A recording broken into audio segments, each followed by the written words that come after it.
whiskey. Gabriel, hey, how are you? Welcome to the stream.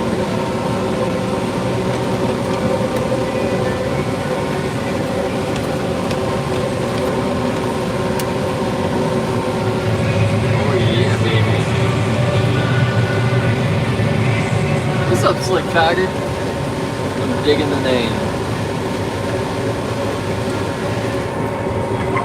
Tiger actually used to be my nickname growing up. That's what my dad would always call me.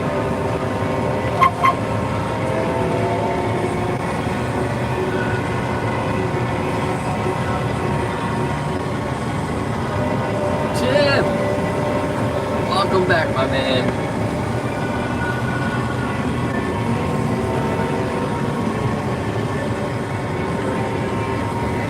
Welcome back.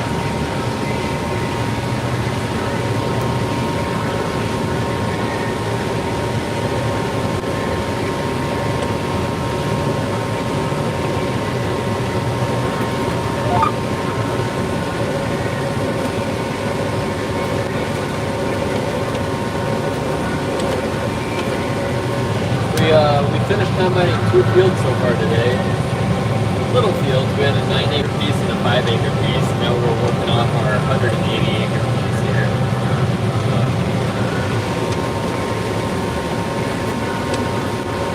Yeah, absolutely. These sunsets are awesome.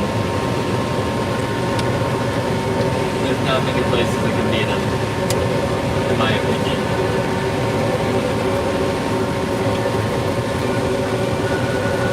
Mooncat, how's it going?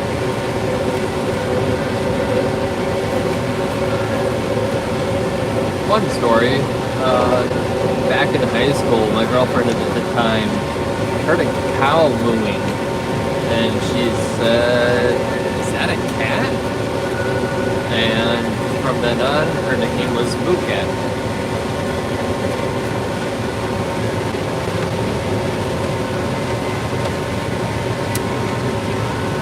Not Mooncat, but Moocat.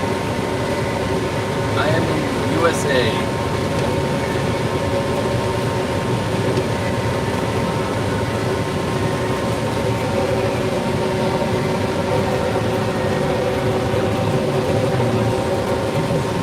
Much respect, man. Rex, appreciate it.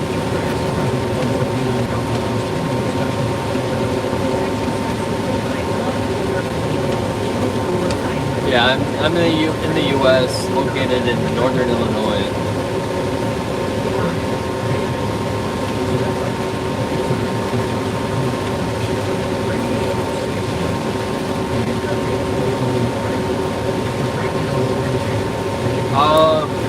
Not all of our acres. Some of them, though. Like this one. Basically, this field goes down to those trees down there. That's our main farm right there, those buildings, but then it goes like 20 acres past to those trees. Those trees are the property line. And then it goes, holy cow, check out that moon. That thing's huge. And then it goes down to those buildings down there. But we do have 2 separate fields. From those trees down to those, one field is actually owned by my dad, or my mom, I guess, technically. They own it together, but my mom inherited it. And that goes down, I can't even draw a line, but there's an imaginary line, we know where it is. And then where that line ends, I have a different landlord for the rest of the acres. So we do farm it all. But as far as like mapping and stuff like that, we have it separated out. If I go to my mapping, we do have it separated out where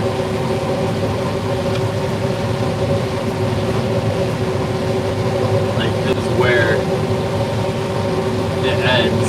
But then if I go to, I'm not gonna do it because it's gonna mess me up because I'm going right now.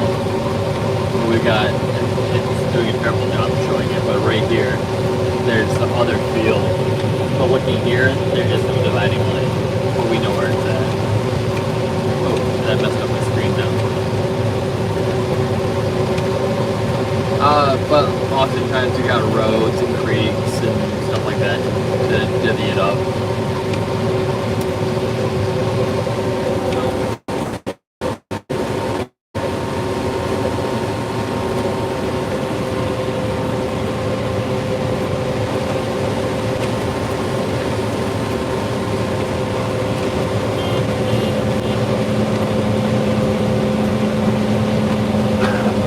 I don't know how my internet's so good. I'm out in the middle of nowhere right now. I do have 5G right now, supposedly.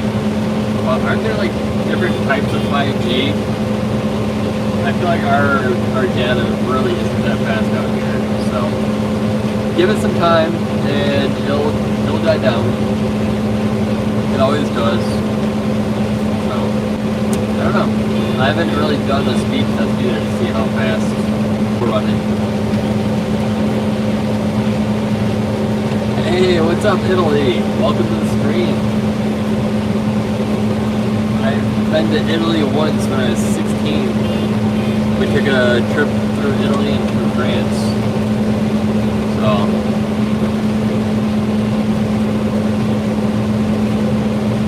Italia.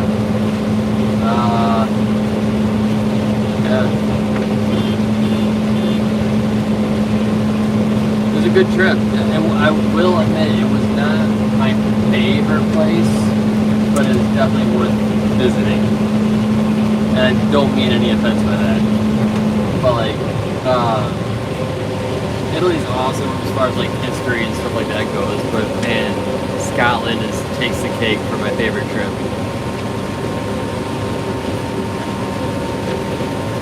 So far.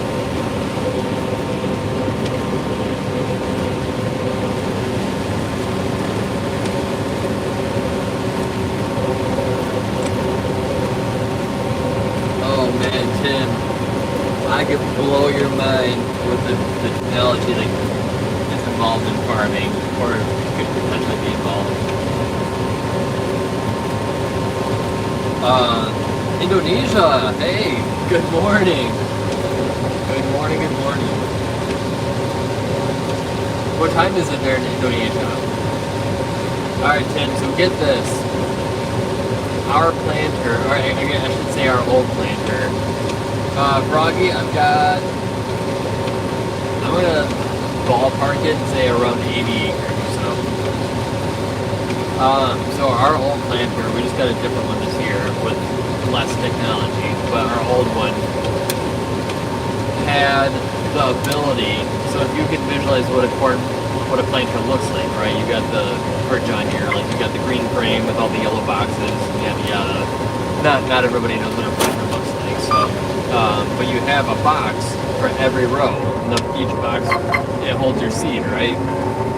Well, for our planter, the boxes were divided into two different stacks, had two compartments within it. Okay? And with that, it came, you had two compartments, 2 meters, 2 motors, 2 everything, all on each individual row, okay? And the reason being is that we were able to put 2 different corn hybrids in each box, in each compartment, I should say. And so kind of like similar to cars where you got Ford, Chevy, GMC, like you got all your different makes. You also have your models. You got, you know, your Camaro, your Silverado, you got your, you know, GT500. You got workhorses and you got racehorses. The same exact thing goes with corn. Okay, you have workhorse corn, racehorse corn, in different companies. You have Pioneer, DeKalb, Agrigold, Channel, Whipples. You got, you know, so you got all these different companies, and then each one has all their different hybrids, and each hybrid is rated for, you know, some are more drought tolerant, some like to have wet feet, some are good on productive soils, some have good roots, some have good stalks, some have you look at all these characteristics and kind of handpick which hybrids you want to plant in your fields. So with this planter that can plant 2 hybrids in a single row, we would pull up our field, pull up our soil map on our computer, and we look at our soil types. So we'd be like, alright, so here's where our wet soils are, here's where our dry soils are. We could break it down based on productivity. They would give it a rating from 0 to 1. 1 is like a flawless field, 0 being terrible. And most of our ground is in like the 0.8 to 0.9 range, but we do have some soils that's 0.5, which is marginal.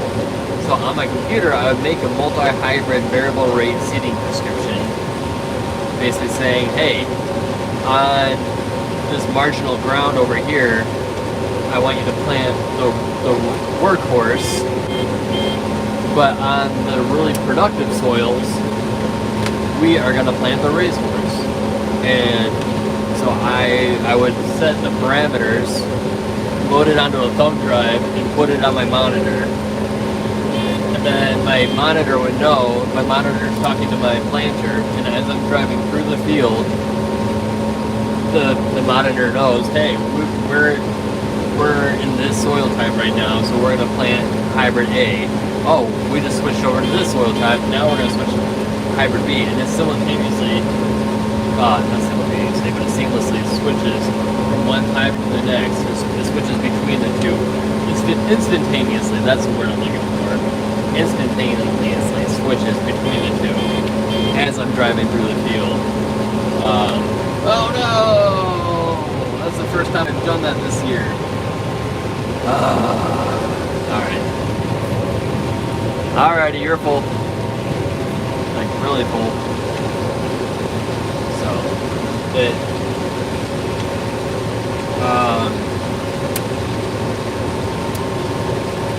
that being said, most of our soil here is flat and black. There's not really a whole lot of variability, so having that technology on our planter wasn't absolutely necessary, and it became more of a fun thing than an actual, like, worth the money to have it on there. So right now we're working on getting that technology sold, but it definitely is beneficial for people from like Wisconsin who have variable ground.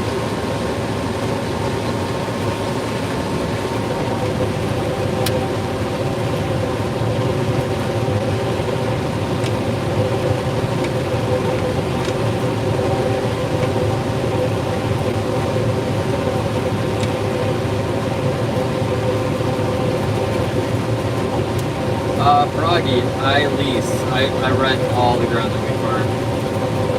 Bloomington, what's up, neighbor? I just had a guy drive out to our farm, Bloomington, to pick up some oil drums. He grabbed like 8 oil drums.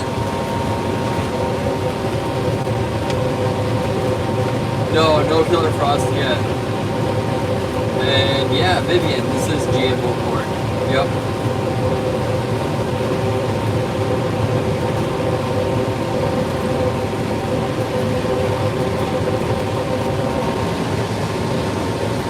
For fuel consumption, I really don't measure. I measure by the invoice from the fuel company. Say, I owe how much? Jeez. Today the temperature, if I were to guess, I'd say 60s. 60s and sunny, like a perfect hoodie day. Wear your hoodie, but enjoy the sunshine. Kind of perfect.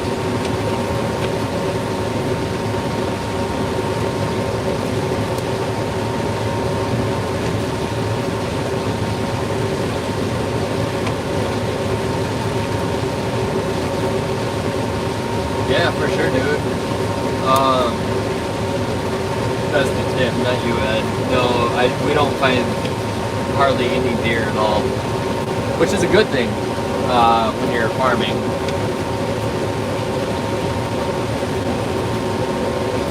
I wouldn't mind seeing them in the neighbor's field, though. So Tim, to make it even more wild, so that's just one possible scenario. Not a lot of people have that setup that I just told you about with the multi-hybrid. I only know one other person in our county that has it, so it pays more in some areas than others. One thing that is really prevalent though is variable rate seeding, to where kind of like the multi-hybrid where you plant different hybrids in the different soil types. Variable rate seeding, you change your population, you change how heavy you plant the seeds based on the soil type that you go through. So if you're going through a really unproductive soil and you know that your yield's going to suck, you're not going to plant as many seeds. And so you can make a variable rate seeding to load into your monitor so it can change how heavy it plants as you go through the field. And that being said, precision planting came out, I don't know, it was probably close to 5 years ago now. They came out with smart seed firmers, to where seed firmers are what drag behind the planter. So you've got the disc opener that opens up the furrow, and then you've got the seed tube that drops the seed down in the trench, and you've got a seed firmer that kind of gently pushes down on the seed to kind of get it snug in the soil to get good seed soil contact. And then you got the closing wheels that closes the furrow up. And so planting came up with smart seed firmers. The smart seed firmers will essentially take readings from the soil that it's traveling through. So as it goes through the soil, it can tell you what the moisture is in the soil, what the temperature is, what the organic matter is, what I'm not even sure all the readings that it can give you, but it can tell you all that in real time, and then you have that connected to your monitor, to your planter or whatever, and it can change the